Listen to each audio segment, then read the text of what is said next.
Siguradong marumi sa Pilipinas, di ba? Isang grupo ng mga estudyante mula sa isang prestihiyosong paaralan sa London ang nagimbal ng malaman na ang kanilang international exchange program ay gaganapin sa Pilipinas. Sa halip na tuwa, puro sigaw ng pagtutol ang umalingaw-ngaw sa silid-aralan. Narinig ko na sobrang dumi daw sa Pilipinas, baka magkasakit lang tayo doon, ang sigaw ng mga estudyanteng puno ng pangamba. Ang matinding takot na ito ay nag-ugat sa kwento ng isa nilang kaklase tungkol sa kanyang naging karanasan sa isang bansa sa Asya. Napilitan at mabigat ang loob na pumunta ang mga estudyante sa Pilipinas. Ngunit pagdating nila sa isang pampublikong palikuran sa Bonifacio Global City, GEC, o Makati, nasaksihan nila ang isang bagay na gumimbal sa kanila. Ano nga ba ang nangyari? Ano ang kanilang nakita na yumanig sa kanilang paniniwala? Halina't alamin natin ang buong kwento. Sa Claire's Academy, isang kilalang paaralan para sa mga kababaihan sa London, ang mga estudyante ay nag-aaral ng masigasig suot ang kanilang tradisyonal na uniforme. Karamihan sa kanila ay galing sa mayayamang pamilya at inaasahang magkakaroon ng magandang kinabukasan. Isang araw, biglang inanunsyo ng paaralan na ang destinasyon ng kanilang international exchange program ay ang Pilipinas. Sa sandaling iyon, nagbago ang ihip ng hangin sa silid-aralan. Hindi ba madumi sa Pilipinas? Bakit kailangan nating pumunta sa ganoong lugar? Ang reklamo mula sa unahan ng klase. Ang nagsalita ay si Isabel, isang matalinong estudyante na mataas ang pride at kilala sa buong paaralan. Sumunod naman ang mga kaibigan niya sa pagtutol. Paano kung magkasakit tayo? Okay lang ba ang hygiene nila? Bakit sa Asya pa? Sana sa Europe na lang. Sunod-sunod ang mga negatibong komento. Ang matinding pagtutol na ito ay may pinanggalingan. Ito ay dahil sa kwento ng kanilang kaklase na si Emily tungkol sa kanyang karanasan sa isang bansa sa Asya. Dahil sa trabaho ng kanyang amang diplomat, tumira si Emily sa China ng 2 taon noong bata pa siya. Ang alaalang iyon ay hindi naging maganda para sa kanya. Ayon kay Emily, ang buhay niya doon ay puro culture shock. Una, sa mga pampublikong sasakyan, nag-agawan daw sa upuan ang mga matatanda at hindi man lang nagbibigay sa mga bata. Kahit naka-green light, hindi humihinto ang mga sasakyan, kaya pakiramdam niya ay laging nasa panganib ang buhay niya tuwing tumatawid. Dagdag pa niya, may maririnig daw na dumudura sa kalsada at makikita ang bakas nito kung saan-saan. Hanggang ngayon, nangingilabot pa rin siya kapag naaalala iyon. Ang mas nakakagulat ay ang mababang antas ng moralidad sa pampublikong lugar. Nakita niya sa isang restaurant na itinatapon lang ng kabilang mesa ang mga tirang pagkain sa sahig. Ang bata ay tumatayo sa mesa ng nakasapatos, at sa halip na sawayin, kinukunan pa ng litrato ng mga magulang habang tumatawa. Nanahimik ang buong klase nang marinig ito. Grabe naman yon, pero parang normal lang daw sa kanila, sabi ni Emily na may halong takot sa mata. Ang kwentong iyon ay nagdulot ng malaking epekto sa mga estudyante.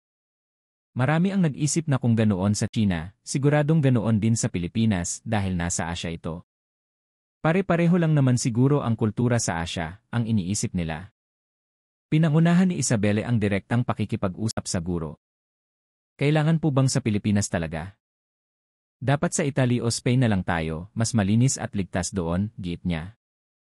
Gayunpaman, plansado na ang plano ng paaralan at hindi na ito mababago. Ang 7 araw na programa kasama ang isang high school sa Pilipinas at ang homestay ay opisyal ng desisyon. Sinubukan ng guro na pakalmahin sila, huwag kayong magkaroon ng prejudice. Pumunta kayo doon at maranasan nyo mismo. Pero nagbulungan pa rin sina Isabel ng masama ang loob. Sayang lang ang punta natin. Ang pagkamuhi sa Pilipinas ay kumalat sa buong klase habang lumilipas ang araw. Wala na tayong magagawa. Ewan ko kung kakayanin ko ng 1 linggo. Masisira lang ang damit ko sa maruming lugar. Habang naririnig ang mga ganitong reklamo, papalapit na ang araw ng pag-alis. 1 araw bago ang flight, nagkaroon ng orientation. Detalyadong ipinaliwanag ng mga guro gamit ang slides ang kultura ng Pilipinas, kalagayan ng kalinisan, ang paaralang bibisitahin, at ang homestay. Sinabi nilang may interpreter kung mahirapan sa wika, bagamat marami ang marunong mag-Ingles, maayos ang medical system, at may suporta sakaling may mangyari. Ngunit sa kabila ng pagsisikap ng mga guro, lalo lang lumakas ang kaba ng mga estudyante. Sabi nila malinis, pero baka sa labas lang yan. Baka pakitang tao lang para sa turista, malamig na sabi ni Isabel. Sumang-ayon ang mga kaibigan niya, Asya pa rin yan eh. Hindi pwedeng ikumpara sa standards ng Europe at Amerika. Lalo pang lumala nang magdagdag si Emily, nakita ko noon sa China, yung basahan na pinampunas sa sahig, pinampunas din sa mesa. Kadiri, sigawan ng klase. Sa sandaling iyon, lalong tumibay ang kanilang maling akala sa Pilipinas. Lahat ay kumbinsido na, ayoko pumunta sa ganyang bansa sa Asya. Pagkatapos ng klase, nagtipon sina Isabel sa bench sa campus para sa huling bugso ng reklamo. Sana nag-summer camp na lang ako. Mas okay pa mag-ikot sa museum sa France kaysa pumunta sa Pilipinas, impyerno doon, sabi ni Elena. Tumango ng malakas ang iba. Isipin mo, mainit at maalinsangan doon, tapos naka-uniforme tayo. Kadiri. Puro insekto at lamok siguro doon. Yuck! Ang tanging hindi nagsalita ay si Emily. Hindi pa siya nakakapunta sa Pilipinas, pero dahil nasa Asya ito, iniisip niyang katulad lang ito ng naranasan niya. Wala siyang emosyon sa mukha, marahil dahil sa trauma ng kanyang karanasan, kaya hindi na siya kumibo. Dumating ang araw ng pag-alis. Kapansin-pansin ang mga buntong hininga ng mga estudyante sa boarding gate. Gayunpaman, paglapag nila sa Pilipinas, agad silang nakaramdam ng kakaiba. Nang tumapak sila sa Ninoy Aquino International Airport, Terminal 3, o kaya sa Clark Cebu Airport na mas bago, iba ang bumungad sa kanila. Ang sahig ay kumikinang na parang bagong pulish na marmol. Ang hangin sa loob ay nakakagulat na presko at walang masamang amoy. Ang mga signage at anunsyo ay maayos. Ang mga staff ay magagalang at bumabati ng mabuhay nang may ngiti at bahagyang yumuyuko. Sa baggage claim, walang sumisingit, tahimik na naghihintay ang lahat. Naguluhan si Isabel. Medyo maayos naman pala, ah.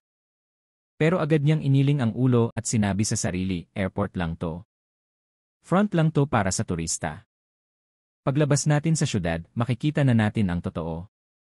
Nang sabihin niya ito, tumango ang mga kaibigan niya na may halong kaba, nga.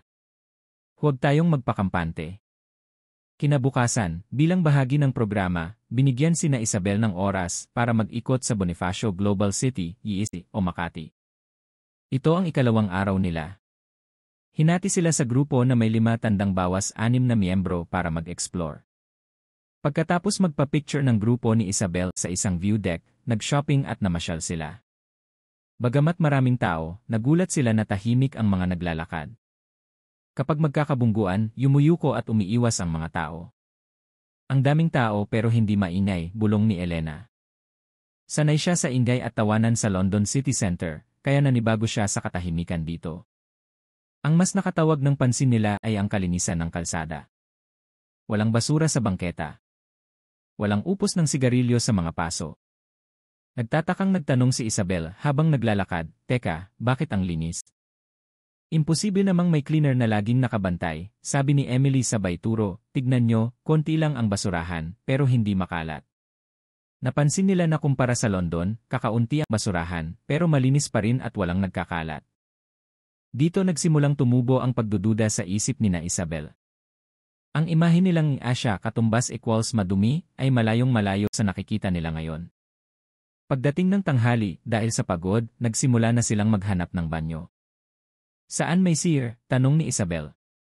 Naglakad sila at nakakita ng pampublikong palikuran sa isang parke o mall. Ngunit natigilan silang lahat sa harap ng pinto. Naalala nila ang kwento ni Emily. Sinabi ni Emily na ang pinakanakakatakot niyang karanasan sa Asya ay ang public toilet. Sobrang lala ng ngiyer sa China, sabi ni Emily noon. Minsan walang pinto ang cubicle, hanggang baywang lang ang harang. Magkakatinginan kayo ng katabi mo. Wala ring tissue at may dumi sa bowl, dagdag niya. Napangiwi si na Isabel noon. Hindi na si Irion, sabi ni Elena. Namutla ang iba. Ang baho, masusuka kapag pasok mo. Puro langaw, impyerno talaga, patuloy ni Emily. Dahil dito, takot silang pumasok sa CIR sa Pilipinas. Wag na lang kaya. Baka impyerno sa loob, sabi ng isa. Ang imahinasyon ng maruming sahig, walang tissue, at masangsang na amoy ay naging takot sa kanilang puso. Pero hindi na kaya ni Isabel. Iihi na ako sa salawal kapag hindi pa ako pumasok, sabi niya at lakas loob na hinawakan ang pinto. Pigil hininga ang lahat. Pagbukas ng pinto, natigilan si Isabel. Wow! Ang lumabas sa bibig niya ay hindi pandidiri kundi purong gulat. Ang bumungad sa kanya ay malayong malayo sa iniisip niya. Handa na siya sa dumi at baho, pero ang nakita niya ay malinis, maayos, at tahimik na cubicle. Ang sahig ay makintab na parang bagong wax. Walang kalat. Ang inidoro ay purong puti. Ang salamin ay walang mansa. Ang dinding at sahig ay kumikinang na parang sa 5-star hotel. Ang mas nakakagulat, may 2 roll ng tissue na maayos na nakalagay. At amoy mabango dahil sa air freshener. Pumasok si Isabel na parang nananaginip at isinara ang pinto. Impossible. Panaginip ba to, bulong niya. Umupo siya at naramdaman niyang tuyo at malinis ang upuan. May bidet pa. Pagkatapos, tinignan niya ulit ang paligid. May sabon, hand dryer at sanitizer. Pinakadikit pang cleaning schedule na may pirma ng janitor at oras ng huling linis. May nagmamantin ba dito araw-araw, bulong niya. Kahit sa ang sulok tignan, malinis. Napatingin siya sa kisam at napabuntong hininga. Hindi takot, kundi halong gulat at lito ang naramdaman niya. Paglabas niya, sinalubong siya ng mga kaibigan. Oh, kamusta? Malala ba? Mabaho? Umiling si Isabel na parang tulala. Hindi. Mali tayo. Sobrang linis, nakakagulat. Baka mas malinis pa sa scene namin sa bahay.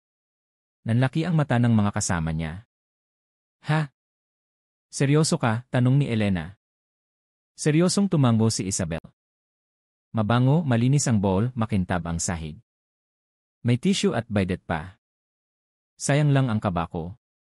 Kahit si Emily ay napakunot noo sa gulat. Sa China, walang pinto at madumi talaga. Wala ring tissue. Nagdadala ako lagi. Bakit kaya nila inaalagaan ang siya dito? Tanong ni Isabel sa sarili. Siguro iniisip nila yung susunod na gagamit. Kaya nila nililinis. Hindi lang ito simpleng komento, may nagbago sa loob niya. Naramdaman niyang sa simpleng siri, nakita niya ang lalim ng kultura at disiplina ng mga tao. Nanahimik ang grupo. Ang salitang yung sobrang linis ng public toilet mula kay Isabel, na siyang pasimuno ng panlalait sa Pilipinas, ay hindi nila inaasahan. Niloloko mo ba kami? Bulong ni Elena. Sira lang yan sa parke, hindi hotel, sabi ng isa. Tumawa ng mapait si Isabel. Ganyan din akala ko. Pero parang kwarto sa linis. Dagdag pa niya, kumpleto sa gamit. Hindi kayo maniniwala. Sumingit si Emily, ibang-iba talaga sa naranasan ko. Tumingin ang iba kay Emily ng may awa. Pero habang tumatagal, napagtanto nila na ang sinabi ni Isabel ay isang malaking culture shock. Baka magkaiba talaga ang Pilipinas at China, bulong ni Lydia na tahimik lang kanina. Tumango si Isabel. Akala ko rin nung una pakitang tao lang sa airport. Pero kung pati public si ganito, baka totoo nga. Natahimik silang lahat sa gitna ng ngisi. Isang kakaibang katahimikan ang bumalot sa kanila. Ang kanilang mga prehuwisyo at ang label na Asia katumbas equals marumi ay unti-unting natutuklap. Sige, titignan ko rin, sabi ni Elena. Kung sinabi ni Isabel na malinis, gusto ko makita. Sumunod ang iba. Pagbalik nila, pare-pareho ang ekspresyon nila. Gulat, lito, at paghanga. Grabe, ang linis nga, sabi nila. Ngumiti si Emily ng malungkot, kung hindi ko naranasan iyon sa China, baka hindi ako magugulat na ganito sa Pilipinas. Sumagot si Isabel, wala tayong magagawa. Wala naman kasing nag-akala na ganito pala ang Pilipinas. Pero sa tono niya, may halong pagsisisi. Nagbabago na ang tingin niya sa bansa. Nagsimula silang maging mapagmasid sa paligid. Nakita nila ang mga taong maayos na nagtatapon ng basura at ang mga staff sa coffee shop na masipag magpunas ng mesa. Tumigil si Isabel sa tapat ng salamin ng isang gusali. Nakita niya ang sarili suot ang uniforme, nakatayo sa malinis na kalsada ng Pilipinas. Ibang-iba ito sa inaasahan niya. Baka hindi naman talaga marumi ang Pilipinas, ang naisip niya. Ang linyang iyon ay tumatak sa puso nilang magkakaibigan.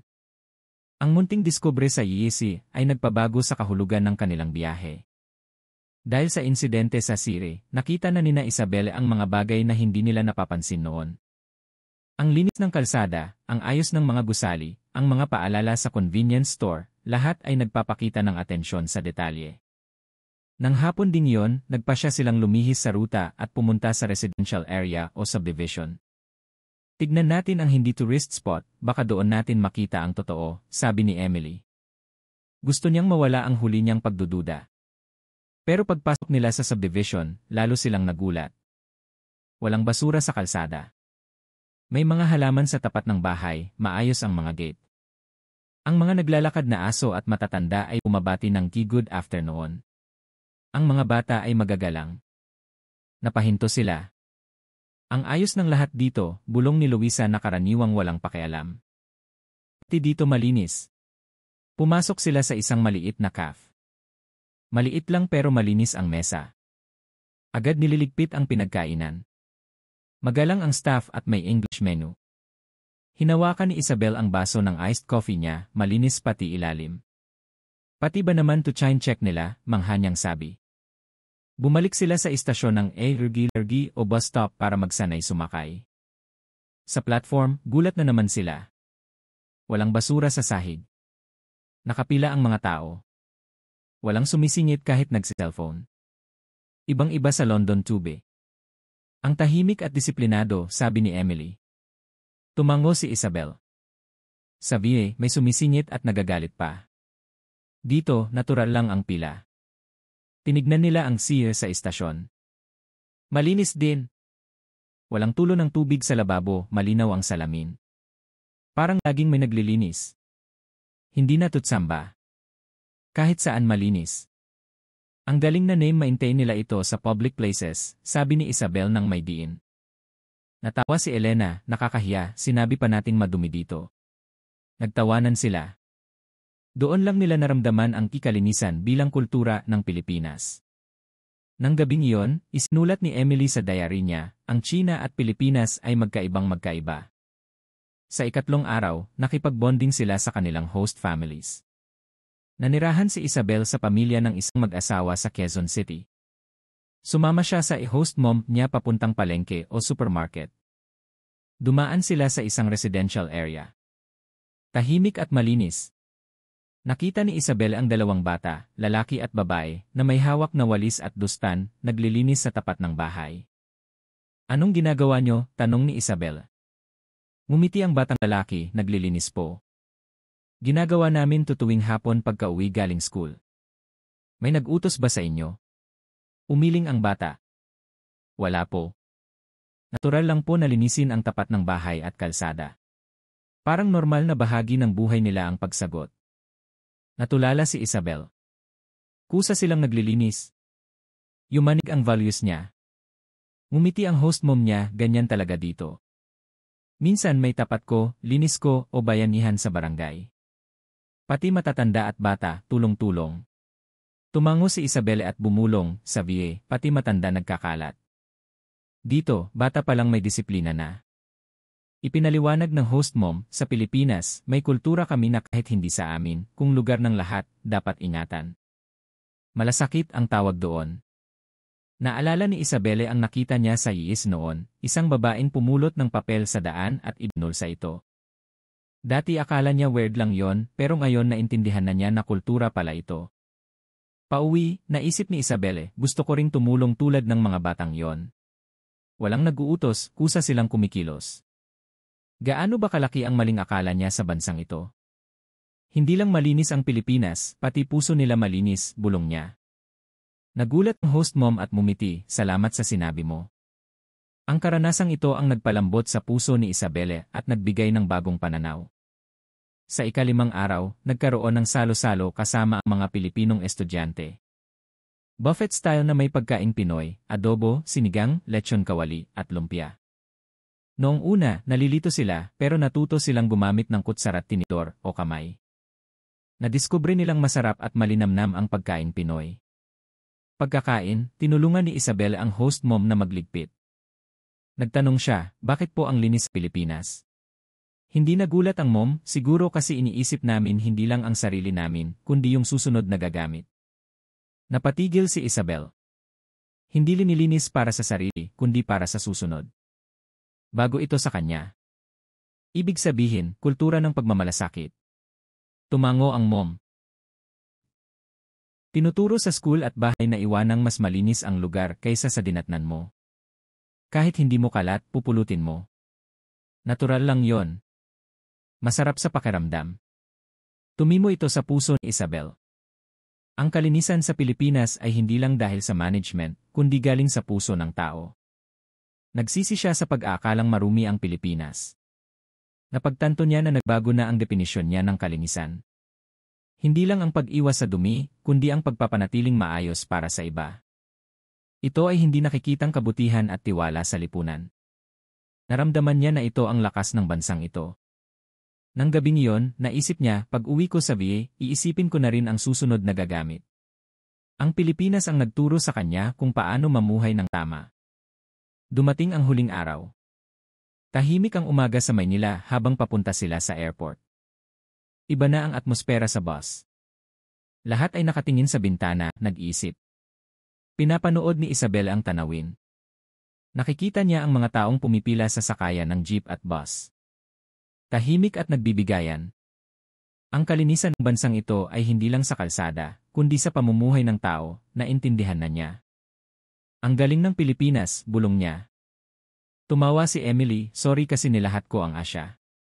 Ibang-iba ang Pilipinas. Nagulat talaga ako. Nagkwentuhan ang mga estudyante tungkol sa homestay, sa yesi at sa pagkain. Gusto kong dalhin ang pamilya ko dito, gusto kong bumalik sa CAF na yon, mag-aaral ako ng Tagalog. Puro positibo na ang sinasabi nila. Sa airport, nagpaalam sila sa mga guro at host families. Maraming umiyak. Yumuko sila at nagpasalamat, maraming salamat po. Yumuko rin si Isabel sa host mom niya. Marami akong natutunan ngayong linggo. Nagkamali ako ng akala sa Pilipinas. Pero nung nakita at naramdaman ko, minahal ko na ang bansang ito. Naluha ang mom at sinabing, sana bumalik ka balang araw. Hinawakan niya ang kamay ni Isabel. Ang init na iyon ang perpektong pagtatapos ng biyahe. Bago sumakay, nag-group picture sila. Naka-uniforme, nakangiti at nag-peace sign. Wala na ang reklamo noong bago umalis. Habang lumilipad ang eroplano at lumiliit ang tanawin ng Maynila, kumaway si Isabel sa bintana. Sorry kung sinabi kong madumi ka. Ang Pilipinas ay hindi lang malinis, napakaganda rin ng puso. Sa isip niya, hindi na siya ang dating Isabel na mapanghusga. Siya ay bago ng tao. Ano sa tingin nyo? Dito nagtatapos ang video. Hihintay namin ang inyong mga komento. Maraming salamat sa panonood. Hanggang sa muli.